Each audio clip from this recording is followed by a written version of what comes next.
बिस्मिल्लाहिर्रहमानिर्रहीम। अस्सलामुअलैकुम नाजरीन, आप देख रहे हैं प्रोग्राम खबर क्या है और मैं हूं आपकी मेज़बान फरजाना सिद्दीक। आज की अहम खबरों के साथ मेरे साथ मौजूद हैं इस्लामाबाद स्टूडियो से जावेद हुसैन, कराची से मंसूर मुगीरी और पेशावर से हमें ज्वाइन किया है मुमताज़ बंगिश ने। नाजरीन, सबसे पहले आज बात करते हैं हुकूमत पाकिस्तान की great fire wall of Pakistan के लिए एक और अहम इकदाम की। जी हाँ, वफाकी हुकूमत ने ओवर द टॉप सर्विसेज को रेगुलेट करने के लिए फ्रेमवर्क पर काम तेज कर दिया है और पाकिस्तान टेलीकम्युनिकेशन अथॉरिटी ने तमाम स्टेक होल्डर से मुशावरत भी मुकम्मल कर ली है। OTT रेगुलेटरी फ्रेमवर्क को अथॉरिटी से मंजूरी के बाद वफाकी काबीना से मंजूर कराया जाएगा। इस नए फ्रेमवर्क के तहत व्हाट्सएप, स्काइप, फेसबुक मैसेजेस, ईमो और वाइबर समेत मुख्तलिफ फोरम्स को लाइसेंस और ऑथोराइजेशन लेनी होगी। मजीद इस खबर के अंदर की खबर क्या है बताने के लिए हम मौजूद हैं नुमाइंदा खुसूसी जावेद हुसैन। जावेद हुसैन, सबसे पहले तो हमारे नाजरीन के साथ ये बात शेयर करें कि ये OTTP एप्लीकेशन क्या होती है और ये कैसे काम करती है। जी देखें फरजाना, ये जो OTT सर्विसेज कहलाती हैं, इसका जो मकसद है वो ये है कि जो ओवर द टॉप एप्लीकेशंस जो कि एक रवायती तरीक़ाकार कम्युनिकेशन का जो पहले से मौजूद हो उससे हट के इंटरनेट के ज़रिए वो सर्विस फ्राहम की जाए, उसे ओवर द टॉप एप्लीकेशंस या OTT सर्विसेज कहा जाता है। इसमें अमूमी तौर पर जो इंटरनेट के ज़रिए मवाद की एक दूसरे से जो है वो तबादला किया जाना और फिर कम्युनिकेशन किए जाना और मैसेजिंग जो है वो किया जाना इसमें शामिल है। और इसी के साथ साथ अब इसको मुख्तलिफ कैटेगरीज़ में तकसीम किया गया है, जो कि अब जो रूल्स एंड रेगुलेशंस बनाने के हवाले से वफाकी हुकूमत ने काम शुरू किया है।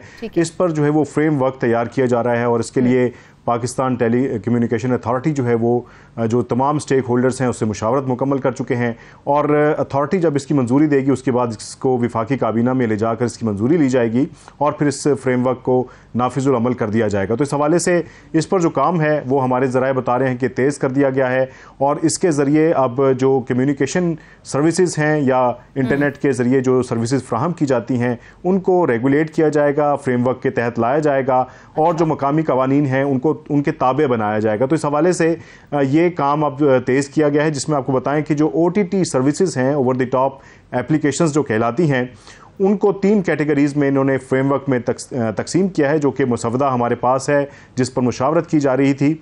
और इसमें कम्युनिकेशन सर्विसेज जो है वो पहली कैटेगरी है और इसमें आपको जैसा कि व्हाट्सएप पे कॉल्स की जा सकती हैं, मैसेजिंग की जा सकती है।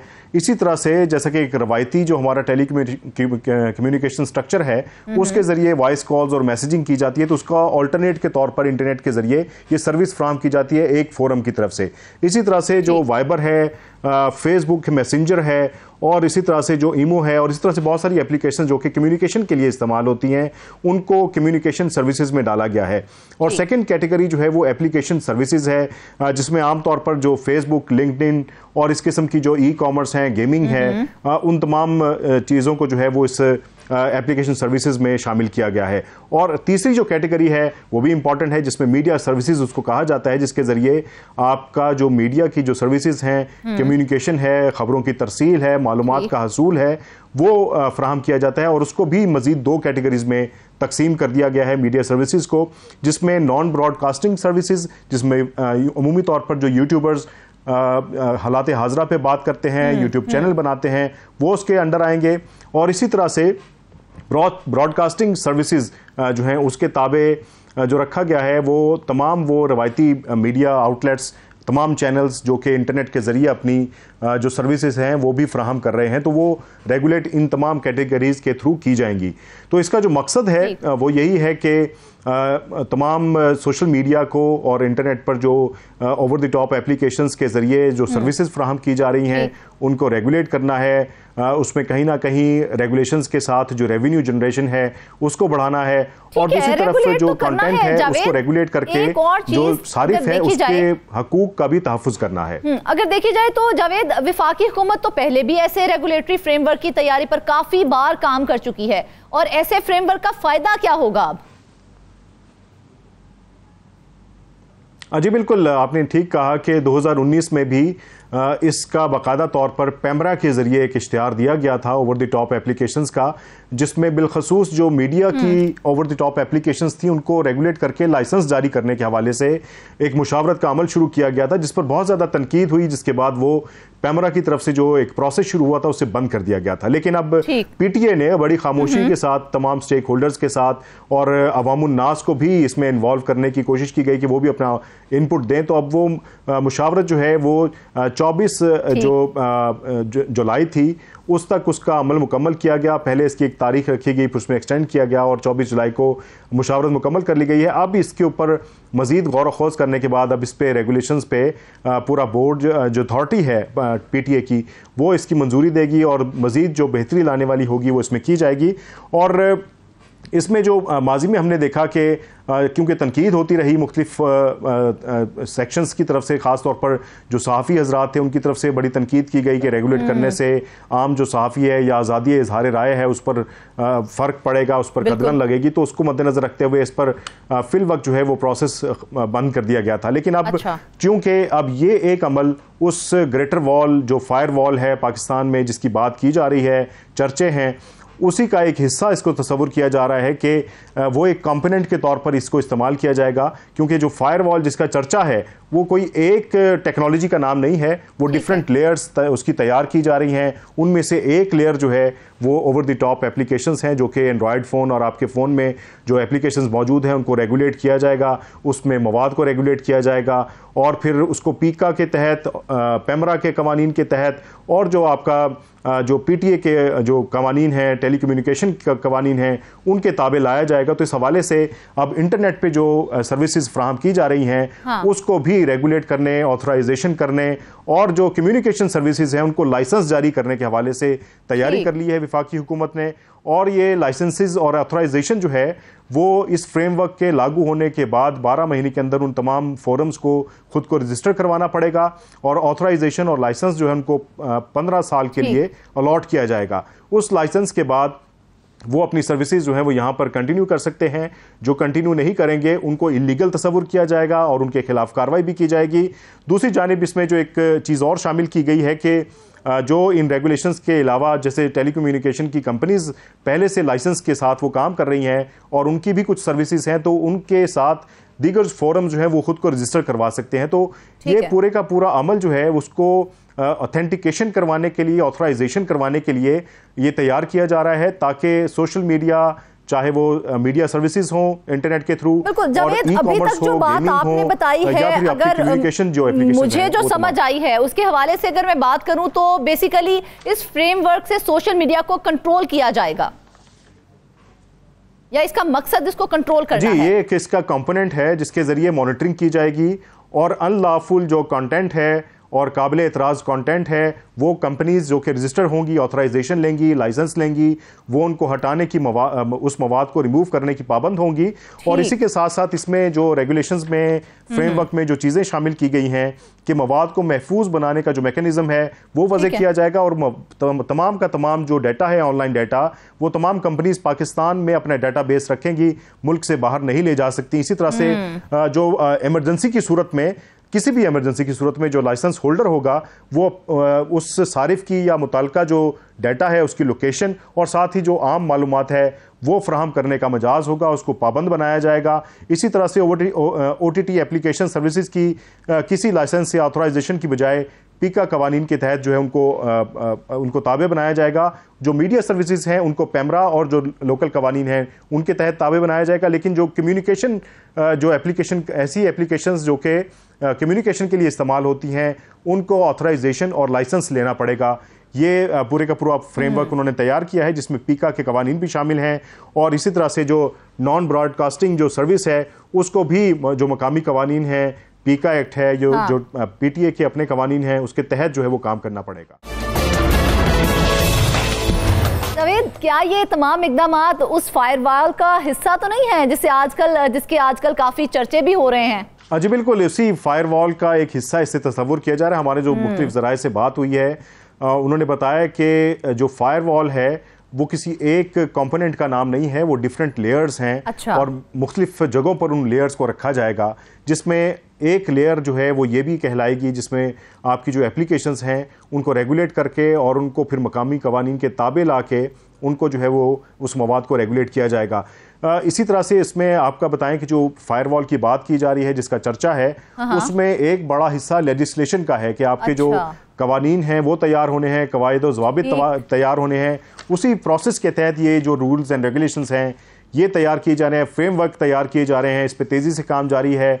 कुछ हिस्सों पर वजारत IT काम कर रही है और कुछ हिस्सों पर पाकिस्तान टेलीकम्युनिकेशन अथॉरिटी काम कर रही है और कुछ हिस्सों पर पैमरा जो है उसको जिम्मेदारियां दी गई हैं। तो ये तमाम जो डिपार्टमेंट्स हैं, महकमे हैं, इनको हिदायत जो दी गई हैं वफाकी हुकूमत की तरफ से कि ये तमाम अपना काम जब मुकम्मल करेंगे तो फिर एक बड़ी फायरवॉल की सूरत में तमाम चीज़ों को रेगुलेट किया जा सकेगा। और मतमा नज़र यही है कि इंटरनेट को रेगुलेट किया जाए, इंटरनेट पे सोशल मीडिया जो सेक्शन है उसको रेगुलेट किया जाए और जो कंटेंट उस पर मवाद डाला जाता है उसको रेगुलेट किया जा सके।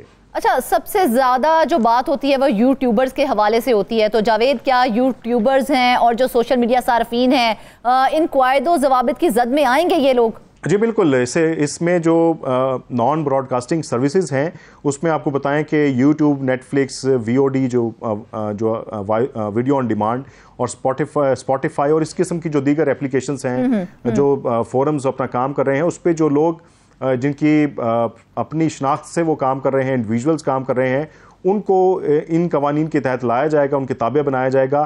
तो ये तमाम जो कैटेगरीज़ हैं ये जो OTT रेगुलेशंस फ्रेमवर्क है उसके तहत ये तमाम अपनी सर्विसेज फ्राहम करेंगे। और जैसे कि मैंने बताया कि जो कंपनीज़ या प्लेटफॉर्म अपनी ऑथराइजेशन नहीं लेगा, लाइसेंस नहीं लेगा, तो फिर उसको पाकिस्तान में काम करने में बड़ी मुश्किलात होंगी और उनकी जो सर्विसेज हैं उनको गैर कानूनी तस्वुर किया जाएगा। अच्छा जावेद, ये तमाम जो क़वायद व ज़वाबित हैं इनके लागू करने से बैक एंड की क्लैरिटी हो जाएगी कि आखिर ये जो है अकाउंट वो चला कौन रहा है, ये तमाम मालूमात जो है वो क्लियर हो जाएंगी फिर? जी देखिए, इसमें जो इंटरनेट सर्विस प्रोवाइडर्स हैं उनको भी उसमें शामिल, वो भी बड़े स्टेक होल्डर्स हैं। और जैसा कि एक ओवरऑल फायरवॉल की बात की जा रही है तो एंड टू एंड इंक्रिप्शन और डिक्रिप्शन करने का जो प्रोसेस है उसको भी मद्देनजर रखा जा रहा है। तो इसमें जो मैसेजिंग सर्विस है, एक IP से दूसरी IP तक जो मैसेज किया जाता है वो कहाँ से निकला, कहाँ जाके वो लैंड कर रहा है, तो उस हवाले से वो मॉनिटरिंग का पूरा मैकेनिज्म जो है वो तैयार किया जा रहा है। उसमें मैं जैसे कि बताया कि ये एक कंपोनेंट है उस पूरे फायरवॉल का। इसी तरह से दूसरे कंपोनेंट्स भी हैं जो कि मॉनिटरिंग के लिए, उन पैकेट्स की मॉनिटरिंग के लिए, जो इन्फॉर्मेशन के फ़्लो ऑनलाइन होता है उसको चेक करने के लिए, उस पर नज़र रखने के लिए वो भी मैकेनिज्म इन प्लेस किए जा रहे हैं।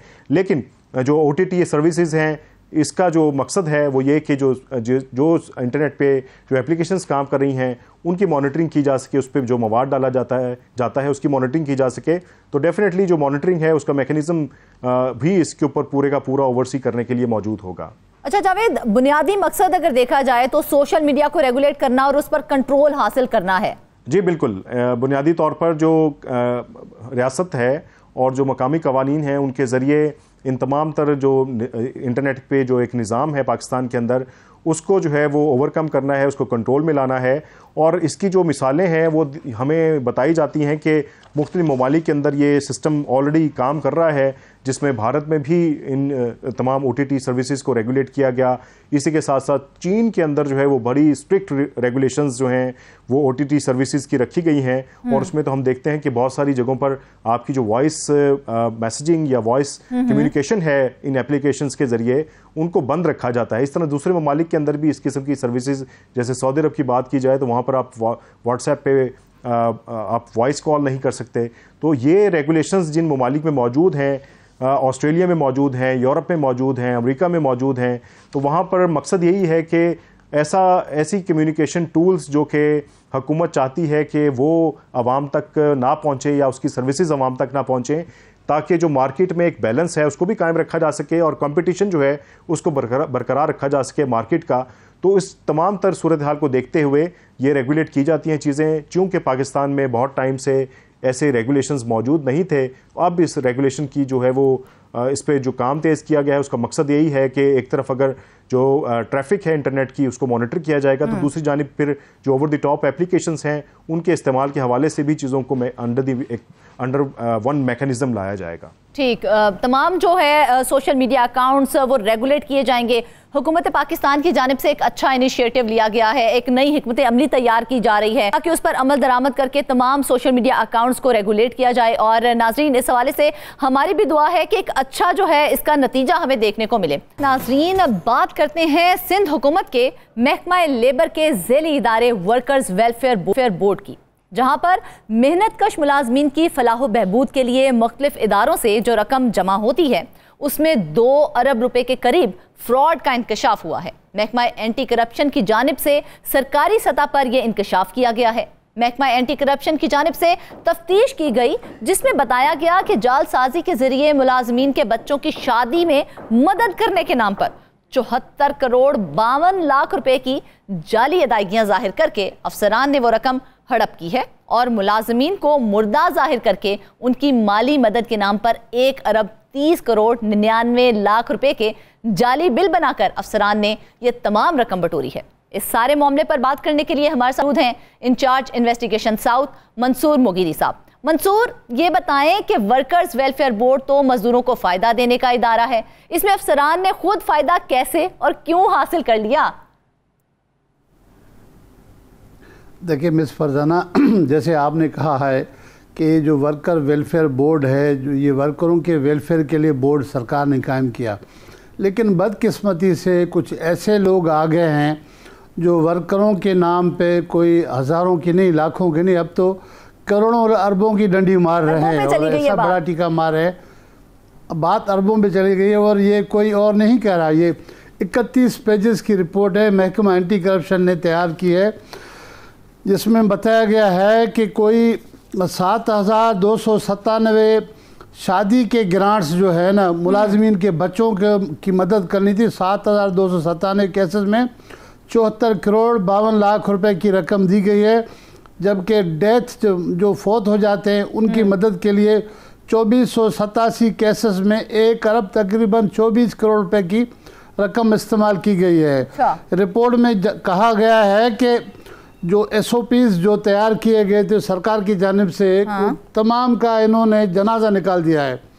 शनाख्ती कार्ड जाली लिखे हैं और फॉर्म जाली भरे हैं, इवन यहाँ तक कि FRC गलत, और मुलाजमीन जिंदा हैं उनको मुर्दा दिखा के उनके नाम पे जो है ना वो पैसे लिए गए हैं। आप हैरान हो जाएंगे। एक पेज है मेरे पास जिसमें बताया गया है कि मुगीरी साहब, आज तक सुना था कि मुर्दों को जिंदा किया जा रहा है, यहाँ जिंदों को ही मुर्दा किया जा रहा है।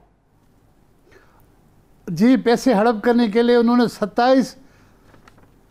27 ऐसे लोगों को मार के उनके पैसे खा लिए, जिसने रिपोर्ट में क्लियर कहा गया है कि 27 ऐसे केसेस हैं।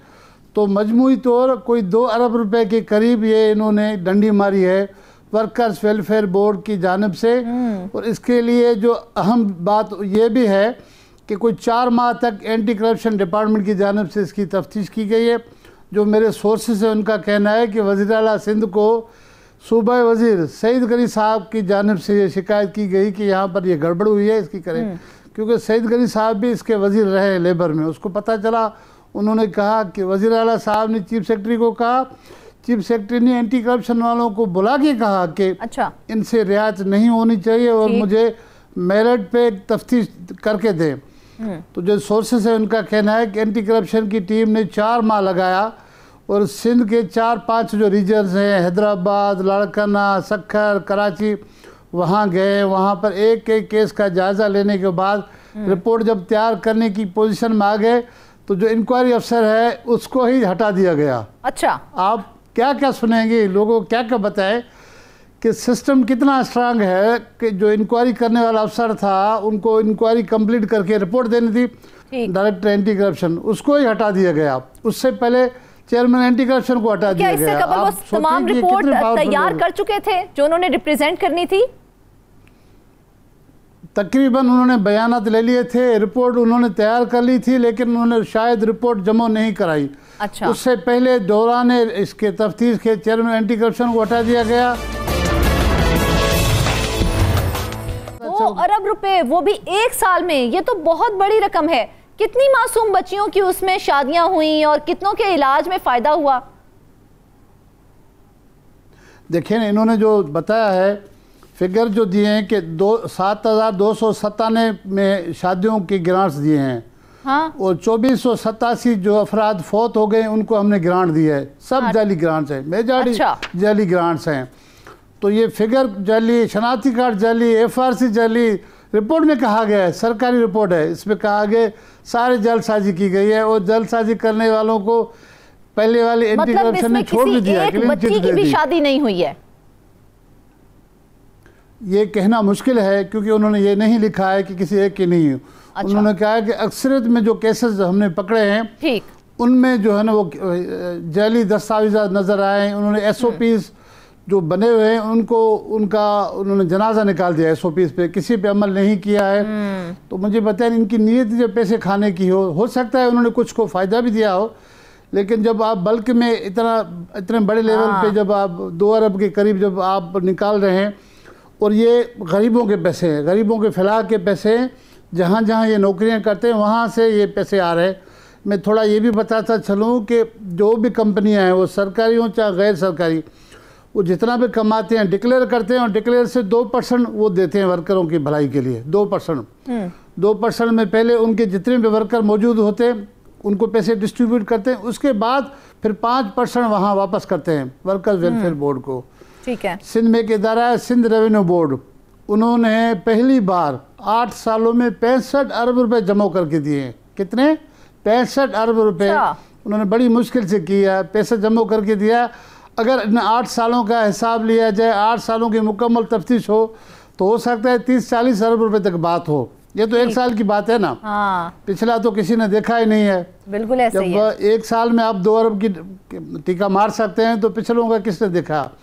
अच्छा, दूसरा ये है कि सिंध रेवेन्यू बोर्ड वाले बड़ी मेहनत करके वो पैसे जमा करके दे रहे हैं इनको और ये उड़ा रहे हैं। अच्छा, दूसरा इनके साथ ये भी मसला है कि 400 के करीब ऐसे यूनिट है सिंध में जिन्होंने स्टे लिया हुआ है, वो सिंध के महकमों को, वर्कर वेलफेयर बोर्ड को पैसे नहीं दे रहे हैं। उनका ये कहना है कि यहाँ पर शफाफियत नहीं है, हम FBR को पैसे देंगे। तो FBR से कोई 74-75 सालों में जो वर्करों के लिए पैसे जमा हो रहे थे, सिर्फ 56 अरब उन्होंने जमा किया। कितने पीरियड में? 74-75 सालों में 56 अरब। और इन्होंने SRB जो सिंध का अपना महकमा है 8 सालों में 65 अरब रुपए जमा करके इनके हवाले किया। मुगरी साहब, अगर सालाना की बात करें हम यहाँ पर, तो वर्कर्स वेलफेयर बोर्ड को सालाना कितने पैसे मिलते हैं? क्या हर साल इसी तरह के घपलों में वर्कर्स के पैसे हड़प कर लिए जाते हैं? देखिए, मेरे हिसाब में जो इन्फॉर्मेशन आ रहा है तो 7-8 अरब रुपए जमा हो रहे हैं। 7-8 अरब रुपए जमा हो रहे हैं। ये बहुत बड़ी रकम है वर्करों के लिए, जो मुख्तलिफ वर्कर जो रजिस्टर्ड हैं। अब इन्होंने रजिस्टर्ड भी बहुत, इसमें ये लिखा गया है कि लाड़काना के लिए, सखर के लिए, कि वहाँ की राइस मिल में वर्करों को दिखाया गया, वो वर्कर हैं ही नहीं वहाँ। वर्कर भी जाली, उनके अदायगियाँ जाली, उनका प्रोसीजर जाली। जो ओरिजिनल वर्कर हैं कंपनियाँ भी जाली दिखाई हैं। ये रिपोर्ट में लिखा गया है कि फॉल्स फैब्रिकेटेड कंपनियाँ दिखाई गई हैं। तो इतना बड़ा जुल्म, मुझे बताएं कि गरीबों के, वर्करों के पैसे, बिल्कुल शायद इन्होंने तय कर लिया है कि इनको मरना नहीं है, इनको हिसाब नहीं देना है, इसीलिए जहाँ से मिल रहा है खा रहे हैं, जहाँ से मिल रहा है। यहाँ तक भर गए, यहाँ तक। मुगीरी साहब, तफ्तीश तो होती रहती है। हमें तो ये भी पता चला है कि पहले भी एंटी करप्शन वालों ने तफ्तीश की थी, फिर उस तफ्तीश में क्या मुलविस मुल्जिमान को माफ कर लिया गया या कोई उनसे रिकवरी की गई? मैं यही तो बता रहा हूँ, अर्ज कर रहा हूँ मिस फरजाना, कि पहले एंटी करप्शन की टीम में जो 2 अफसरान थे उन्होंने भी बड़ी ज़्यादती की। इस वक्त जो डायरेक्ट एस्टेब्लिशमेंट बैठा हुआ है उसके बहुत शिकायतें आ रही हैं, कह रहे हैं वो सिस्टम का हिस्सा बन गया है। उनकी टीम और एक और डायरेक्टर हैं जो डायरेक्टर के अहदे पे डायरेक्ट आया है और जुगाड़ में आया है, उसने और उसके साथियों ने जो तफ्तीश की उन्होंने क्लीन चिट दे दी। अब ये भी बड़ा सवाल है कि उन्होंने कितने पैसे लिए होंगे, इस पर भी तफ्तीश होनी चाहिए, उनके खिलाफ भी तफ्तीश होनी चाहिए, ताकि एक टीम जो है इनको मुलविस करार दे रही है, उससे पहली टीम उनको छोड़ रही है, क्लीन चिट दे रही है। तो एंटी करप्शन वालों ने ऐसे तो नहीं छोड़ा होगा, इनके खिलाफ भी कार्रवाई होनी चाहिए। वज़ीर आला साहब को चाहिए, चीफ सेक्रेटरी साहब को चाहिए कि एंटी करप्शन के जो पहले वालों ने तफ्तीश की उनके खिलाफ तफ्तीश होनी चाहिए। एक मुगीरी साहब, हमें तो ये भी पता चला है कि इस केस में वज़ीर आला सिंध और चीफ सेक्रेटरी सिंध खुद चाहते थे कि मुलविस अफसरान को कड़ी सजाएं दी जाएं, फिर भी इंक्वायरी करने वाले और डायरेक्टर्स का ही तबादला किया गया, तो आइंदा फिर कौन ठीक इंक्वायरी करेगा और रिपोर्ट कौन पेश करेगा उनको? फिर वो तो चाहते हैं। आप हैरान हो जाएंगी, इसमें कोई 12-14 बंदों का नाम लिखा गया है जिसके लिए कहा जा रहा है कि इनके खिलाफ पर्चा दाखिल करें। अच्छा। तो उसमें जो नंबर 1 पे आ रहा है, जो वर्कर वेलफेयर बोर्ड का सेक्रेटरी है, वो वज़ीर आला साहब के अपने हलके का है। पहले नंबर पे नाम आ रहा है जो वर्कर वेलफेयर सेक्रेटरी थे बच्चन राव पोटर साहब। अच्छा। उसके लिए कहा जा रहा है कि वज़ीर आला साहब के हलके का है, अच्छे ताल्लुकात, लेकिन उसके बावजूद वज़ीर आला साहब ने परवाह नहीं की, चीफ सेक्रेटरी ने परवाह नहीं की। उन्होंने कहा है कि जो भी मुलव्वस है इनको टांग दे, इनको ना छोड़े, क्लियर कट मुझे रिपोर्ट दे। अब रिपोर्ट आ गई है, अब देख पता नहीं कि वज़ीर आला साहब को ये पहुंची है नहीं पहुंची है, मुझे तो सोर्सेस से मिल गई है। अब देखना ये है कि इन 12-14 अभी देखना यह है कि अब इस पर क्या केस रजिस्टर्ड हो रहा है या नहीं हो रहा है, अब पता चलेगा। क्योंकि उन्होंने जो इसमें जितने भी मुलव्वस लोग हैं वो सिस्टम का ऐसा हैं, वो सिस्टम चलाते हैं। आपने देखा होगा, आपने सुना होगा कि जो एंटी करप्शन के चेयरमैन फारिग हो गए, पुलिस ग्रुप के फरहत जोनी साहब, उन्होंने खुद इल्ज़ाम लगाया कि यहाँ पर सिस्टम चला रहे हैं, ये खुद रिकवरियाँ करें एंटी करप्शन वाले। तो क्या मुगीरी साहब, सिंध में जो सिस्टम चल रहा है वो वज़ीर आला और चीफ सेक्रेटरी से भी ज़्यादा मजबूत है? जी हाँ, मैं अगर कहूँ तो ये गलत नहीं होगा। किसी जगहों पे वज़ीर आला साहब और चीफ सेक्रेटरी से ज़्यादा ये बाअसर हैं, इतने बाअसर हैं। देखिए ना, जिन्होंने चेयरमैन एंटी करप्शन को हटा दिया, जिन्होंने डायरेक्टर एंटी करप्शन के जिन्होंने इंक्वायरी की उसको हटा दिया, तो आप क्या समझेंगे? अब खुदा करे कि वज़ीर आला साहब जो हैं इनके ख़िलाफ़ कार्रवाई करने में कामयाब हों, क्योंकि उसके ऊपर भी बहुत जो है ना सख्तियाँ हैं, उसके ऊपर भी बड़ा प्रेशर है। सरकारी तौर पर क्या कहा जा रहा है? कोई बात करने के लिए तैयार है? इस हवाले से अपना मौक़िफ़ देने के लिए तैयार है कोई? नहीं, कोई बात करने के लिए तैयार नहीं, लेकिन वर्कर वेलफेयर बोर्ड के जो मुलाजमीन हैं वो दुआएं मांग रहे हैं कि खुदा करे कि इनकी पकड़ हो, इनको टांगा जाए ताकि एग्जाम्पल कायम हो। इतनी अंधेर आप थोड़ा खाएं, इतना खाएं जो हजम हो सके। ये अरबों रुपए आप एक साल में आपने हड़प कर लिए। तो उन वर्करों का कहना यह है कि अल्लाह करे कि इस केस को एग्जाम्पल बनाया जाए और बाकी जो पिछले वाले साल है उनकी भी इंक्वायरी हो जाए, जो जिसने भी पैसे खाएं, ताकि उनके पेट से निकाला जाए और गरीबों में ये तकसीम किया जाए। अब ये जिन अफसरान की फहरस्त में कोई 12-14 नाम आ रहे हैं, बच्चन राव पोटर साहब के लिए पहले नंबर पे लिखा गया है, और एहतिशाम साहब हैं कोई डायरेक्टर हैं, उनका बार बार जिक्र हो रहा है।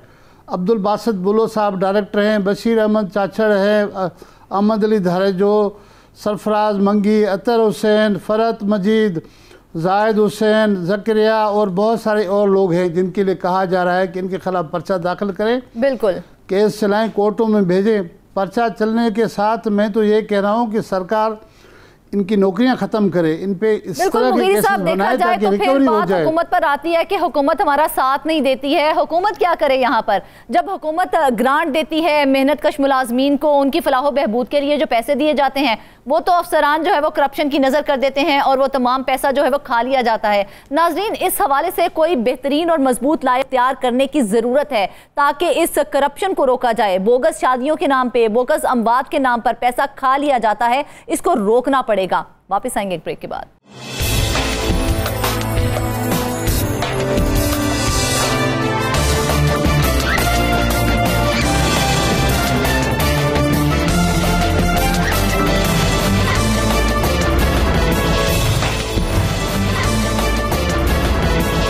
वेलकम बैक नाजरीन। आपको बताएं कि खैबर पख्तूनख्वा में मेरिट की बातें तो बहुत होती हैं, लेकिन यहाँ की छोटी सी सूबाई असेंबली में मुलाजमीन की तादाद अब बढ़ने लगी है। सिर्फ गुज़िश्ता दौर की बात करें तो असेंबली में 250 से ज़ायद मुलाजमीन भर्ती किए गए हैं और यूं मुलाजमीन की कुल तादाद जो है वो 794 तक पहुँच गई है।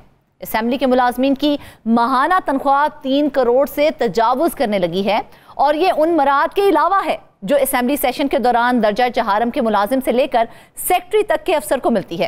असेंबली का सेशन अलाउंस हर मुलाजिम को मिलता है, ख्वाह वो असेंबली सेशन में इसके दौरान जो है वो ड्यूटी पर हो या फिर ना हो। अलबत्ता छुट्टी पर जाने वाले जो मुलाजमीन हैं उनको ये अलाउंस नहीं मिलता है। ये अलाउंस सेशन से 7 दिन पहले और सेशन ख़त्म होने के 7 दिन बाद भी योमिया तौर पर तमाम मुलाजमीन को बिला तफरीक मिलता है। इस बारे में मजीद बात करते हैं पेशावर के ब्यूरो चीफ मुमताज बंगी से। जी मुमताज, बताइएगा ये इतना स्टाफ एक छोटी सी बिल्डिंग में कैसे खपाया गया है? जी फरजाना, ये बड़ी गौरतलब बात है कि खैबर पख्तूनख्वा असम्बली में मुलाजिमीन की तादाद जो है वो बढ़ती ही चली जा रही है। हर दौर में जब नई हुकूमत आती है तो वहाँ पे भर्तियाँ होती हैं। सिर्फ पिछले दौर में तकरीबन 250 बल्कि इससे ज़ायद मुलाजिमीन जो हैं वो भर्ती किए गए हैं। इनमें से बाज़ शोबे ऐसे भी हैं कि जहाँ पे मुलाजिमीन की इतनी बड़ी तादाद में ज़रूरत नहीं रहती, लेकिन इसके बावजूद ये भर्तियाँ की जाती हैं। इस वक्त खैबर पख्तूनख्वा असम्बली में मुलाजिमीन की कुल तादाद 794 है तकरीबन। और इसमें जब हुकूमत आती है और जब वो जाने के करीब हो जाती है तो वहाँ पे भर्तियों का जो सिलसिला है वो शुरू हो जाता है। इसमें बाज़ ऐसी मिसालें भी हैं कि यहाँ पे मखसूस लोगों के लिए असामियाँ पैदा की गई। एक स्पेशल सेक्रेटरी की असामी पैदा की गई थी, उस पे एक डिप्यूटेशन पे आए हुए एक शख्स को स्पेशल सेक्रेटरी लगा दिया गया था। अच्छा। और बाद में फिर वो अदालत चले गए, लेकिन अदालत के बाद फिर उसको जो है वो रीइंस्टेट कर दिया गया, अगरचे उसको हटाया गया था फिर रीइंस्टेट कर दिया गया और वो पोस्ट अभी तक मौजूद है। इसके अलावा भी बहुत सारी मिसालें हैं। जितने भी स्पीकर्स गुजरे हैं उन्होंने अपने रिश्तेदारों, अपने हल्के के लोगों और बहुत सारे ऐसे लोगों को भी माजी में अपॉइंट किया था जो माजी में वो दफ्तर आते ही नहीं थे। अच्छा। इस वक्त सूरत हाल ये है कि 3 करोड़ से जायद रुपए जो हैं वो सिर्फ तनख्वाहों की मद में स्टाफ को अदायगी होती है। और सिर्फ तनख्वाह नहीं, जो दर्जे चारम का जो मुलाजिम है उससे लेकर सेक्रेटरी तक सेशन अलाउंस मिलता है। और ये सेशन अलाउंस सिर्फ सेशन के दिनों का नहीं, इसका ये मतलब नहीं कि जिस दिन असेंबली का इजलास हो सिर्फ उस दिन का इजलास मिलता है। जब तक सेशन कंटिन्यू हो, बल्कि उससे 7 दिन पहले से ये शुरू हो जाता है और सेशन के खत्म होने के बाद भी 7 दिन तक रोजाना के हिसाब से ये अलाउंस उनको मिलता है। इसके अलावा और मुराद भी उनको मिलती हैं। मिसाल के तौर पर जो 20% लेजिस्लेटिव अलाउंस है वो भी इनको मिलता है। जितने भी मुलाजिमीन वहाँ पे काम करते हैं उनको ये जो अलाउंस है, लेजिस्लेटिव अलाउंस, ये भी उनको मिलता है। अच्छा। और जो अगर असेंबली में जो काम करने वाली मुलाजिमीन हैं उनकी बात अगर हम कर लें तो 20 ग्रेड के 8 अफसर इस वक्त काम कर रहे हैं। इसी तरह 19 ग्रेड के 22 अफसर वहां पे काम कर रहे हैं। 18 ग्रेड के 48 अफसर हैं जो एक बड़ी तादाद है। 17 ग्रेड के 97 ऑफिसर्स वहां पे काम कर रहे हैं। मतलब 97 ऑफिसर्स ग्रेड 17 में वहां पे तैनात हैं और इनकी किस हद तक जरूरत है, किस हद तक नहीं है, ये समझ में नहीं आ रही है। अच्छा मुमताज, ये बताइएगा कि इतनी छोटी सी असेंबली, क्या वाकई मुलाजमीन की भर्ती बहुत जरूरी थी? और इन मुलाजमीन की भर्ती क्या दीगर सूबाई मुलाजमीन की तरह ही होती है? नहीं फरजाना, असल बात यही है कि जो आम भर्तियां होती हैं खैबर पख्तूनख्वा में वो बाकायदा तौर पे उसका एक तरीक़ाकार है और एक एजेंसी या ईटा या इस तरह पब्लिक सर्विस कमीशन के थ्रू मुलाजिमीन आते हैं और उस तरीक़ाकार के मुताबिक जितनी भी सरकारी महकमे हैं वहाँ पे भर्तियां होती हैं। लेकिन असेंबली में इसकी जो मिसाल है वो कदरे मुख्तलिफ है। अच्छा। यहाँ पे सिर्फ और सिर्फ जो है वो अपने लोगों को भर्ती किया जाता है और यहाँ पे अगरचे दीगर लोग भी अप्लाई करते हैं, लेकिन ज्यादातर वही लोग उसमें जो पोस्ट है वो हासिल करने में कामयाब हो जाते हैं जिनका असर रसूख हो। और यहाँ फजाना में आपको एक और दिलचस्प बात बताऊं कि असेंबली में ग्रेड 17 के जो अफसरान की तादाद है वो क्लास 4 से भी ज्यादा है। अच्छा। इसी तरह ग्रेड 16 के जो अफसरान हैं वो दर्जे 4 के मुलाजिमीन के बराबर है। असेंबली में जो अफसरान की तादाद है वो क्लेरिकल जो स्टाफ है उससे भी ज्यादा है। अच्छा। और असेंबली में मिसाल के तौर पर असेंबली में ग्रेड 16 के जो मुलाजिमीन हैं उनकी तादाद है 89 और जो ग्रेड 17 के जो मुलाजिमीन हैं उनकी तादाद है 98 और क्लास 4 जो अलकार है उनकी तादाद है 91। तो ये बड़ी दिलचस्प बात है कि क्लास 4 मुलाजिमीन से भी अफसरान की जरूरत ज्यादा है। मसलन अक्सर देखते हैं कि एक सेक्शन में 2-2 नायब कासिद होते हैं, लेकिन यहाँ पे तो अफसरान की तादाद ज्यादा है। मुमताज, मैं यही आपसे पूछने लगी थी कि आप क्या समझते हैं कि कौन सा गैर ज़रूरी स्टाफ है जो भर्ती किया गया है, और ये भी बताइएगा कि ग्रेड वाइज वहाँ मुलाजमीन की तादाद कितनी है? असल में जो ग्रेड वाइज है वो तो मैंने आपको बता दिया कि ये जो ग्रेड 17 के अफसरान की तादाद 98 है और क्लास 4 मुलाजिमीन की तादाद 91 है। ये भी बड़ी अजीब सी बात है। ग्रेड 16 के अफसरान की तादाद 89 है जो क्लास 4 के मुलाजिमीन के बराबर है।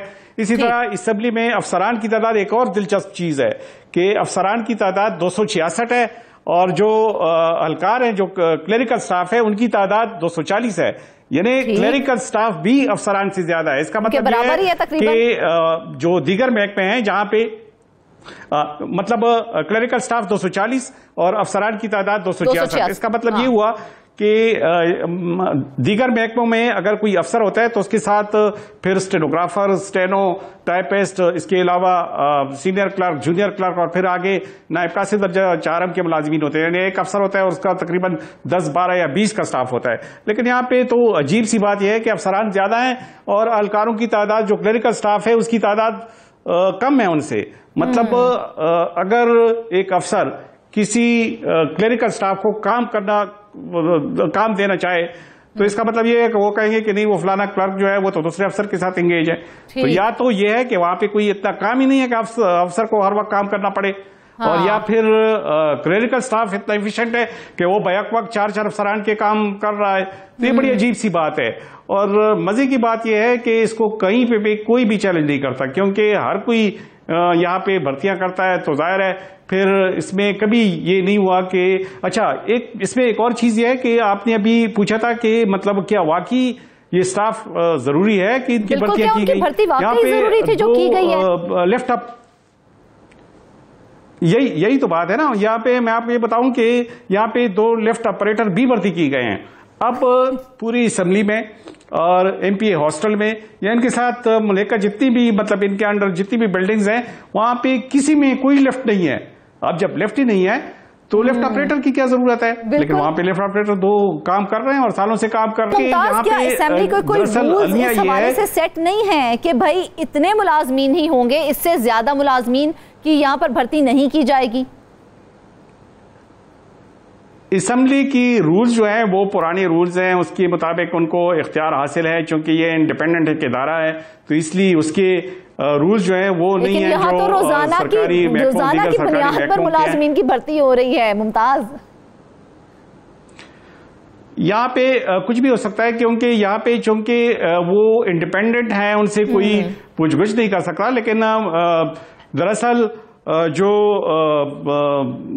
अफसोस वाली बात है वो ये है कि यहाँ की जो अपोजिशन जमातें हैं वो भी इस पे कुछ नहीं करती। उसकी वजह यह है कि उनकी जो हुकूमतें हैं उसमें भी यही कुछ होता रहा है। बिल्कुल मुमताज, अगर देखा जाए तो एक छोटी सी असेंबली, लेकिन मुलाजमीन बेशुमार। इस हवाले से जो है हुकूमत सोचना चाहिए कि आखिर उनकी तनख्वाहें कैसे निकालनी है, कौमी खजाने पर उनको बोझ नहीं बनाना है। नाज़रीन, आज की अहम खबरों की तफसीली गुफ्तगू आपने सुनी। सब मेहमानों का बहुत शुक्रिया। मजीद खबरों के साथ फिर से हाजिर होंगे। इजाजत दीजिए, अल्लाह हाफिज।